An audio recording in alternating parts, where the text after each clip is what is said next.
Hello people, welcome to the channel CATV। And आज ही हमने इसके पहले, इस वीडियो के पहले जो है शॉर्ट वीडियो अपलोड करे थे। बताना वो कैसे लगा, ठीक है ना। तो उसके हिसाब से समझ में आ जाएगा कि शॉर्ट वीडियो और किस किस टॉपिक पर बनाने हैं और इनफैक्ट बनाने हैं कि भी नहीं बनाने हैं, राइट। तो दो तीन के बनाए, एक तो ऑब्जेक्टिव ऑफ ऑडिटर है और ड्यू डिलिजेंस के दो कंसेप्ट है, उस पर बनाया हुआ था। एंड इधर हम जो है अब SFM स्टार्ट कर रहे हैं। एंड SFM में इधर हम क्वेश्चन सॉल्व करेंगे, राइट। तो एक जो टिपिकल रिविजनरी वीडियो होता है वो भी रिविजनरी वीडियो नहीं है, इधर क्वेश्चन को सॉल्व किया जाएगा। तो ये टाइम टेकिंग वीडियो होगा, बट हाँ, जिसको आता है, जिसको लग रहा है सॉल्व करते करते कि ठीक है मेरे को आ रहा है, तो 2x2 की स्पीड पे देखते रहना, आप अपना सॉल्व करते रहना एंड देन ये वीडियो भी चलता रहेगा, ठीक है ना। तो करते हैं, ठीक है। आज जो हमने उठाया है पोर्टफोलियो का सबसे बेसिक सा चीज़ें हैं, सिंगल असेट पे रिस्क एंड रिटर्न कैसे कैलकुलेट करना है। अब इसके पहले हम जो है एक बार ये कंसेप्ट देख लेते हैं कि क्या कैसे कैलकुलेट होता है एंड देन इस पे जो थे 3 क्वेश्चन वो हम करते हैं। सिंगल अगर स्टॉक पे रिटर्न और रिस्क जो भी हमको कैलकुलेट करना रहता है, तो अगर हमको रिटर्न का डेटा दे के रखा है, रिटर्न का डेटा मैटर करता है वो। अगर रिटर्न का डेटा आपका पास्ट ईयर्स का दे के रखा है तो आपको क्या करना है, पास्ट ईयर्स का एवरेज करना है। और यही बोलना चाह रहे हैं इधर, जब पास्ट डेटा दे के रखा है तो annual return divide by N कर देना, ठीक है। पर अब समझो, फ्यूचर डेटा है तो एनुअल रिटर्न को प्रोबेबिलिटी से मल्टीप्लाई करना, राइट। हमको एनुअल रिटर्न को प्रोबेबिलिटी से मल्टीप्लाई करना है और फिर उसका समेशन करना है, और टोटल ऑफ प्रोबेबिलिटी ऑब्वियस सी बात है 1 होना चाहिए। जब आपका रिटर्न आता है तो उसको बोलते हैं एक्स बार। देन वही बात आती है रिस्क कैसे कैलकुलेट होता है, सबको पता है, एक्स माइनस एक्स बार का summation of x minus x bar का whole square divide by N, then उसका अंडर रूट हो जाता है। यही है, अगर अंडर रूट हो जाता है तो वो डिवाइड बाय एन भी तब जो कि पास डेटा है, अदरवाइज जो है फ्यूचर डेटा में क्या होता है, एक्स माइनस एक्स बार का होल स्क्वायर, राइट, और मल्टीप्लाई बाय पी, उसका समेशन होता है। तो summation of P into x minus x bar का होल स्क्वायर, ठीक है, फिर इसका अंडर रूट हो जाएगा। एंड इस तरीके से जो है रिटर्न रिस्क कैलकुलेट होता है। इस पे हम क्वेश्चन कर लेंगे। द प्राइमरीली इंपॉर्टेंट पॉइंट ये है कि इधर जो एक्स है ये स्टॉक प्राइस नहीं होता है, ये स्टॉक का रिटर्न होता है। क्वेश्चन में आपको प्राइस देके रखेंगे पर नहीं, आपको रिटर्न के ऊपर फोकस करना है। ये एक्स जो होता है वो रिटर्न होता है। अब ये जो रिटर्न होता है ना एक्स, स्टार मार्क जो करा ना एनुअल रिटर्न या उसको अपन बोले होल्डिंग पीरियड रिटर्न, वो ऑलवेज परसेंटेज में होता है, ठीक है। तो परसेंटेज में कैसे कैलकुलेट करेंगे, चेंज इन प्राइस में जो चेंज है प्लस अगर डिविडेंड डिस्ट्रीब्यूट हुआ है तो वही capital gain plus dividend divide by beginning price. तो change in price plus income divide by beginning price. इस तरीके से हम जो है रिटर्न कैलकुलेट करेंगे, एक्स कैलकुलेट करेंगे। देन एक्स दे के रखा है, अगर पास्ट डेटा है तो ऑब्वियस सी बात है कि डिवाइड बाय एन। अगर प्रोबेबिलिटी देके रखा है तो हम इससे पी एक्स निकालेंगे जो हमका एक्स बार होगा। Then x minus x bar का होल स्क्वायर, ठीक है, summation of x minus x bar का whole square divide by n चलेगा, या तो summation of P into x minus x bar का होल स्क्वायर, ठीक है, का अंडर रूट होगा। क्वेश्चन हम एक बार सॉल्व करते हैं। क्वेश्चन देखो क्या है, अ स्टॉक कॉस्टिंग 150 रुपये, जिसका कोई डिविडेंड नहीं है, स्टॉक की प्राइस 150 रुपये है, and possible prices eight which stock में बी सोल्ड। और पॉसिबल प्राइजेस दे के रखिए जिसपे स्टॉक सोल्ड हो जाएगा। अब देखो क्या बोल के रखा है, पॉसिबल प्राइसेस, ये प्राइस दे के रखा है, रिटर्न नहीं दे के रखा है। तो हमको पहले तो रिटर्न कैलकुलेट करना है। अब ये जब प्राइसेस दे के रखा है तो हमको रिटर्न कैलकुलेट करना है, रिटर्न परसेंटेज में कैलकुलेट करना है। और अभी अपन ने पढ़ा क्या है, change in price plus income divide by beginning price. अब इधर इनकम की बात करें तो इधर तो कोई डिविडेंड है नहीं, तो हमें change in price divide by beginning price, ठीक है। तो कैसे निकलेगा, ओके करते हैं हम। 150 माइनस 130 मतलब वही चेंज इन प्राइस। तो चेंज इन प्राइस इतना है -20 डिवाइड बाय बिगिनिंग प्राइस 150। ये आया हमारा 13.33 का लॉस, मतलब -13.33। देखो इधर हम क्वेश्चन सॉल्व कर रहे हैं, आपको आता है तो आप फास्ट फॉरवर्ड कर सकते हो, राइट। चलो -13.33%। अब फिर आता है 150 minus 150 divide by 150 0। 150 change in price है ना, ठीक है। तो 160 माइनस 150 डिवाइड बाय 150 कितना आ रहा है, ये 6.66%, ठीक है। 165 माइनस 150 डिवाइड बाय 150 ये आ रहा है हमारा 10%। 175 माइनस 150 डिवाइड बाय 150 इंटू 100 ये है हमारा 16.67%। 180 माइनस 150 डिवाइड बाय 150 इंटू 100 ये हमारा आ गया 20%, ठीक है। ये जो x है ये हमारा आ चुका है, राइट। अब x आ चुका है और हमको जो है p निकालने का है, और p तो हमको दे के रखा है 0.2, 0.1, 0.1, 0.3, 0.1 0.2, ठीक है, ये हमने कैलकुलेट कर लिया। अब सिंस हम एक्स भी निकाल चुके हैं, पी भी निकाल चुके हैं, तो अब हम आंसर की तरफ बढ़ते हैं क्योंकि हमको अब एक्सपेक्टेड रिटर्न निकालना है, ठीक है। तो ये आंसर है, हम सॉल्व करेंगे, आपको अगर लग रहा है तो आप आगे बढ़ जाइएगा, ठीक है। तब हम निकालेंगे पी एक्स क्योंकि हमको एक्स बार निकालना है, ठीक है। 13.33, चलो 13.33 इंटू 13.33 इंटू 0.2, राइट, 2.66, 2.66, ठीक है। एंड ये हमारा आया नेगेटिव में, ठीक है, तो माइनस 2.66 हुआ, ये 0 है। 6.66 इंटू 0.1, ठीक है, तो ये आ गया 0.66। अब 10 इंटू 0.3 तो आ गया 3। 16.67 इंटू 0.1 1.66 और 20 इंटू 0.2 ये आ गया 4। तो हमारा जो एक्स बार है वो एक्स बार क्या है, 0.66 प्लस 3 प्लस 1.66 प्लस 4 माइनस 2.66, ये आया 6.66। अब ये जो 6.66 है, ऑब्वियस सी बात है कि ये हमारा जो है आ जाता है एक्स बार। अब हमको कैलकुलेट करना है रिस्क, तो ये हमारा रिटर्न तो आ गया है। और ये ऑब्वियस बात है कि ये परसेंटेज फॉर्म में होगा 6.66%। एंड जो है अब हमें क्या कैलकुलेट करना है, अब हमें रिस्क कैलकुलेट करना है। हमने एक्सपेक्टेड रिटर्न कैलकुलेट किया, ठीक है, एंड अब हम जो है स्टैंडर्ड डेविएशन, मतलब कि अब हम रिस्क कैलकुलेट करेंगे। हमने रिटर्न कैलकुलेट कर लिया, एक्स दे के रखा है, पी दे के रखा है, एक्स बार दे के रखा है। अब एक्स माइनस एक्स बार का होल स्क्वायर और पी से मल्टीप्लाई करना है, देन इसका हम सम करेंगे। तो एक्स माइनस एक्स बार का होल स्क्वायर मतलब 13.33 माइनस 6.66, ये क्या हो गया 13.33 माइनस ये तो माइनस 13.33 माइनस 13.33 प्लस 6.66, ये हो गया हमारा 20 इंटू इक्वल टू 400 इंटू 0.2, ये आया हमारा 80, राइट। फिर आया हमारा 0 क्योंकि ये तो 0 है, राइट। फिर 6.66, तो X minus x bar whole square है ना, तो तीसरा भी हमारा जो है 1 सेकेंड, दूसरा पॉइंट में एक्स 0 है हमारा, तो माइनस 6.66 हो जाएगा। 6.66 into equal to and into multiply by 0.1, यह है हमारा 4.44। देन तीसरे पर आता है 0, फिर आता है 10 minus 6.66 into equal to into 0.1 1.11, 1 second, 10 minus 6.66 into equal to 11.1556 आया इंटू 0.3 करा, तो 3.34 16.67 minus 6.66 into equal to into 0.1 10.02, मतलब इधर 10 लिखा हुआ है, ठीक है। 20 माइनस 6.66 इंटू इक्वल टू, क्योंकि स्क्वायर करा है, into 0.2 P X minus x bar whole square and 35.55 आया। एंड अब हम जो है हमारा टोटल समेशन निकालना है हमको, क्योंकि तो वो आता है हमारा टोटल 133.332। अब ऑब्वियस सी बात है 133.332 है, इसका स्क्वायर करेंगे, राइट, 133.332 का स्क्वायर करेंगे एंड ये आ जाएगा हमारा 11.54, और ये हमारा रिस्क कैलकुलेट हो गया। एंड इस तरीके से क्वेश्चन ओवर होता है। तो हमने जो है रिस्क भी कैलकुलेट कर लिया एंड हमने रिटर्न भी कैलकुलेट कर लिया। चलो अब तो फैमिलियरिटी बढ़ गई होगी, राइट। अब हम क्वेश्चन करते हैं। और 12th, following the data is given regarding 6 security, return दे के रखा है, स्टैंडर्ड डेविएशन दे के रखा है, मतलब कि एक्स बार दे के रखा है और स्टैंडर्ड डेविएशन दे के रखा है, ठीक है।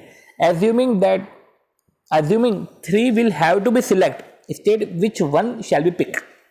अब कौन से 3 पिक करें? चलो इधर रिटर्न है ए और बी के 8% पर 4% रिस्क पे 8% रिटर्न है, 5% रिस्क पे 8% रिटर्न है, तो ये तो हो गया कैंसिल। फिर आती है बात, ये ए और बी में से हमने ए सिलेक्ट करा। अभी अपन देखते हैं सी और डी की अगर अपन बात करें, 12% रिस्क पे 12% रिटर्न है, 4% रिस्क पे 4% रिटर्न है, ठीक है। अब ये तो कोई बेस नहीं बनता है अभी फिलहाल। हम ये देखें कि सी और डी अभी हमने होल्ड पे रखा है। ई और एफ की बात करें तो एफ में हाई रिस्क है पर वो रिटर्न कम है, तो इसको एलिमिनेट करो, ठीक है। अब ऐसा भी देख सकते हैं कि डी और ई को पढ़े तो 4% की रिस्क पे 4% रिटर्न है, पर 1% की रिस्क बढ़ी और 9% रिटर्न हो गया। तो इसको काटो, ठीक है। तो इस तरीके से जो है हमारा ए, सी और ई जो है हमने सिलेक्ट करा। अब एज्यूमिंग परफेक्ट कोरिलेशन, कि आपका कोरिलेशन परफेक्ट है, मतलब रिस्क न्यूट्रल हो जाएगा। Show whether it is preferable to invest 75% in A and 25% in C और टू इन्वेस्ट 100% इन ई। तो बताना है कि ए और बी में 75% 25% इन्वेस्ट करें कि ई में 100% इन्वेस्ट करें। अब सिंपल सी बात है, समझो ए और बी, मतलब अगर हम देखें तो हमारा एक्स क्या हुआ 8 और बी बोला है ना, तो हमारा एक्स हुआ, बी भी 8 हुआ।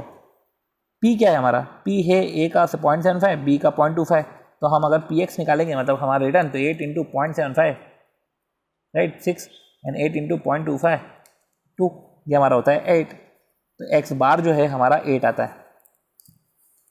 और हम जब 100% ई में करते हैं तो हमारा रिटर्न आता है 9। तो फिर तो ई ही प्रेफरेबल होगा, ठीक है।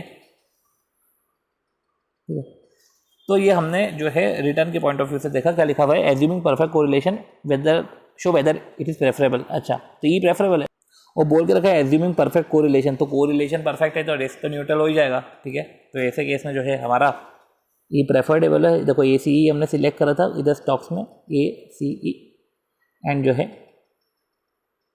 ई प्रेफरेबल है राइट, क्योंकि इधर 9 है और उधर आपको 6 आ रहा था। चलो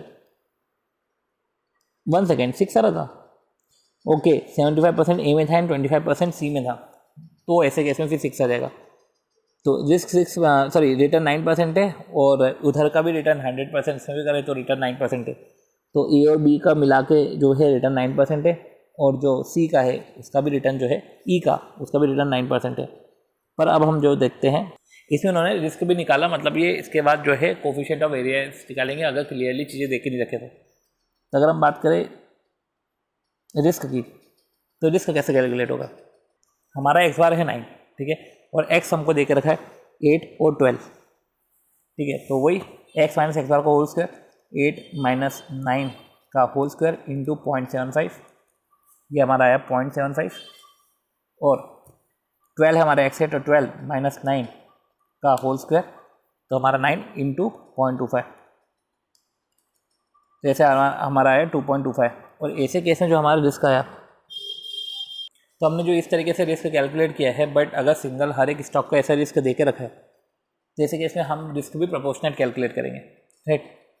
तो इन्होंने भी ऐसे ही करा है, जो रिस्क है इन्होंने प्रोपोर्शनेट कैलकुलेट करके रखा है। तो हमने जो मेथड यूज़ करा था, ठीक है, एक्स माइनस एक्स बार वाला, उससे फार बेटर है कि अगर आपने जो है रिस्क के लिए ये वाला तरीका यूज़ करा तो प्रोपोर्शनेट वाला, ठीक है। तो रिस्क में भी ऐसा है 4 इंटू 0.75 राइट, एंड हमारा जो 12 है इंटू 0.25 राइट, तो 12 इंटू 0.25 वो आ जाएगा हमारा, और ऐसे कैसे हमारा 6% रिस्क आ जाएगा। 6% रिस्क पे जो है 9% रिटर्न है, और ई 5% रिस्क पे 9% रिटर्न है। तो ऐसे केस में वापस सी बात है ई प्रेफरेबल है, ठीक है। तो हमने रिटर्न और रिस्क को देखते हुए ई को प्रेफर करा है, और इस तरीके से हमारा ये वाला क्वेश्चन होता है। अब इससे हम क्या समझे कि इधर रिस्क भी प्रपोर्शन में ही लेंगे। लिखा है कि डोंट यूज़ फार्मूला यूज़ करने की कोई ज़रूरत नहीं है।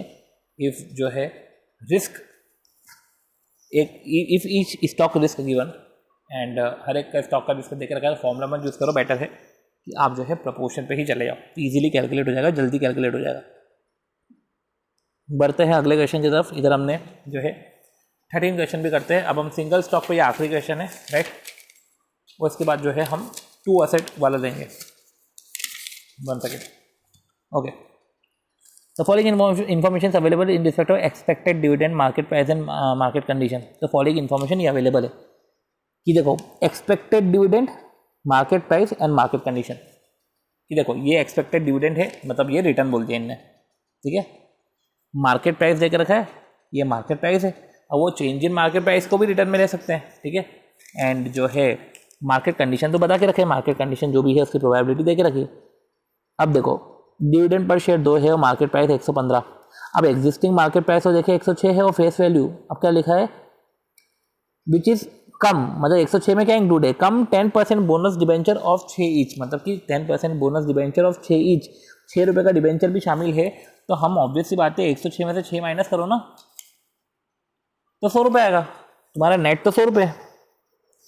तो अब हम जो है 100 रुपये के हिसाब से कैलकुलेट करते हैं, क्योंकि इधर जो है प्राइसेस दे के रखे हैं, हमको एक्स निकालना है परसेंटेज में, ठीक है, एक्स को निकालना है, हमको रिटर्न निकालना है। तो ऑब्वियस सी बात है कि 100 रुपये का स्टॉक है तो 15 रुपये का तो ये रिटर्न हो गया, प्लस 9 का तो डिविडेंड हो गया, तो डिवाइड बाय 100 करेंगे तो 24% आ जाएगा पहला। तो ये हो गया हमारा 24%, तो हम 24 ही लिख देंगे। इधर 7 रुपये प्लस 5 रुपये, ये 12 आ गया, और इसे 3 का घाटा 3 का फ़ायदा, तो इधर हो गया 0। ये हमारा परसेंटेज में आ गया। प्रोबेबिलिटी हमारी जो देख रखी 0.25, 0.50, 0.25। तो अगर हम देखें 24, हम इसके आंसर की तरफ अगर हम बढ़े तो 24 इंटू 0.25, 12 इंटू 0.5 और 0, टोटल मिला के आता है 12। तो जो रिटर्न है वो तो 12% है। और इधर एक्सपेक्टेड रिटर्न में भी देखें हम, तो इन्होंने वैसे ही कैलकुलेट किया था, अगर आपको दिख चुका था कि अगर ये सॉल्व करते करते कि एक्सपेक्टेड रिटर्न भी ऐसे ही कैलकुलेट किया है, वो 12% रिटर्न आया है। अब ये रिटर्न आ गया, अब हमको रिस्क कैलकुलेट करना है, ठीक है, क्योंकि अब क्वेश्चन में क्या पूछा है, find out expected return and variability of return. तो वेरिएबिलिटी ऑफ रिटर्न मतलब कि वही वेरिएंस निकालना है, ठीक है, वेरिएंस निकालना है तो रिस्क भी निकल जाएगा, ठीक है। If buyback offer is accepted by the investor, तो वेरिएबिलिटी ऑफ रिटर्न, अब वेरिएबिलिटी ऑफ रिटर्न कैसे निकलेगा, हमको एक्स दे के रखा है, राइट, और इंडिविजुअल स्टॉक की रिस्क नहीं दे के रखी, हमें सिर्फ जो है एक्स दे के रखा है, वो हमने लिख लिया है 24, 12 और 0।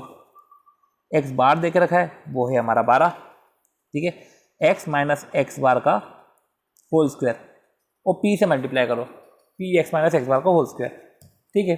एक्स बार हमारा 12 है, 24 माइनस 12 का होल स्क्वायर और मल्टीप्लाई करेंगे 125 से, यह आ गया 36।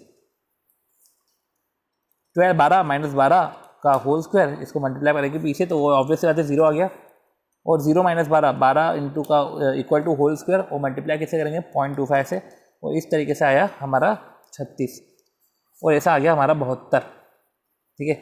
72 है तो ऑब्वियसली बात है कि 72 का हमने अंडर रूट करा तो 8.48 आया, एंड 8.48 हमारा जो है वेरिएबिलिटी ऑफ रिटर्न, अगर आप बोल रहे हो तो वेरिएंस तो 72 है, और स्टैंडर्ड डेविएशन जो है 8.49 आ गया। एंड इस तरीके से जो है हमारा कैलकुलेशन हुआ है, याद रखना कम डिबेंचर का केस हो। अब क्या लिखा हुआ है, इसका नोटिंग भी पढ़ लेंगे। Find out the expected return and variability of return, आपने वेरिएबिलिटी पता कर ली जो है SD। इस buyback offer is accepted by investor, investor ने बायबैक ऑफर एक्सेप्ट किया है। इन्वेस्टर कौन, शेयर होल्डर, शेयर होल्डर ने शेयर्स परचेस करे थे, वो पैसे दिए थे, और buyback offer is accepted by investor also advise whether to accept buyback offer, ये बायबैक ऑफर एक्सेप्ट करना चाहिए कि नहीं करना चाहिए। चलो समझते हैं क्या लिखा हुआ है।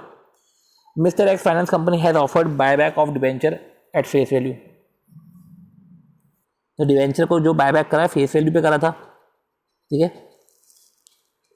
अब लिखा हुआ है बायबैक ऑफ डिबेंचर, डिबेंचर का बायबैक है फेस वैल्यू पे। तो X finance company has offered to buy back the debenture at face value, there is reasonable 10% of interest compare to expected return. अब देखो हमने जो एक्सपेक्टेड रिटर्न निकाला, दिख रहा है सबको कि वो 12% है, ठीक है, और हम अभी रिटर्न डिबेंचर में कितना दे रहे हैं, हम डिबेंचर में रिटर्न दे रहे हैं 10%। तो डिबेंचर के थ्रू हम 10% पैसे से भी जो है फाइनेंस उठा रहे थे। तो अब क्या लिखा हुआ है कि it is reasonable 10% interest compared to expected return 12% from the market, considering the dividend rate and market price, the credit worthiness of the company seems to be very good। अगर हम देखें तो सबसे पहले तो भैया 10% से हम उठा रहे हो सामान, जो है 10% से फाइनेंस उठा रहे हो, और 12% पे आप जो है डिविडेंड बांट रहे हो, मतलब कि फाइनेंशियल कंडीशन तो अच्छी, ठीक है। तो बायबैक क्यों कर रहे हो? The decision regarding buyback should be taken considering the maturity period and opportunity in the market. Normally, if maturity period is low up to say 1 year, तो बायबैक पीरियड जो देखा जाता है वो मैच्योरिटी के हिसाब से देखा जाता है, ठीक है। तो मैच्योरिटी एंड अपॉर्चुनिटी देखते हुए देखा जाता है। एंड नॉर्मली अगर मैच्योरिटी पीरियड जो है अप टू 1 ईयर है, 1 साल तक का मैच्योरिटी पीरियड है, better is to wait otherwise than to opt buyback. तो बेटर है कि आप वेट करो रादर देन बायबैक ऑप्ट करने से। तो इधर जो है आंसर कट टू कट नहीं बोला इन्होंने, तो क्या किया, डिविडेंड को कंपेयर कर लिया, ये बोल दिया डिवेंचर से तो सस्ते में पैसे रेज हो रहे हैं, डिविडेंड का रेट ज़्यादा है, तो आप तो जो है अच्छा जो क्रेडिट वर्दिनेस फाइनेंशियल पोजीशन अच्छी है। बायबैक में हम मैच्योरिटी पीरियड देखते हैं। मैच्योरिटी पीरियड जब लेस देन 1 ईयर हो तो बेटर है तो वेट कर लो, बायबैक मत ही करो। बायबैक करना मतलब एक तरीके से जो हमने डिवेंचर इशू करें उसको वापस से दे देना और बदले पैसे दे देना। ऐसा तभी कर सकते हैं जब हमारे पास पैसे काफ़ी है। तो अगर तुम्हारी क्रेडिट वर्दिनेस इतनी है कि तुम अगले प्रोजेक्ट में भी जो है कर सकते हो खुद से, तो ऐसे कैसे बायबैक कर लो। बट सिंस डिवेंचर एक चीप सोर्स ऑफ फाइनेंस है तो बेटर है कि डिवेंचर से ही पैसा उठाओ। डिवेंचर से पैसा उठाओ, कमाओ, 12% कमाओ, 10% दो, आपको फ़ायदा है। तो ये इधर बायबैक जो है वैलिड नहीं लगता है। ठीक है, तो इस तरीके से हमने जो है तीनों क्वेश्चन ओवर करे हैं। आई होप सो आपको समझ में आया होगा। ये वीडियो लंबे ही रहेंगे क्योंकि the solution question answer solve करते हुए हम जो है वीडियो बनाएंगे। तो ये वीडियो लंबे रहेंगे। इनकेस अगर आपको समझ में आ गया हो तो आप इंटू 2 करके जो है स्पीड में आप इसको वीडियो को देख लेना। ओके, तो हम मिलते हैं हमारे नेक्स्ट वीडियो में।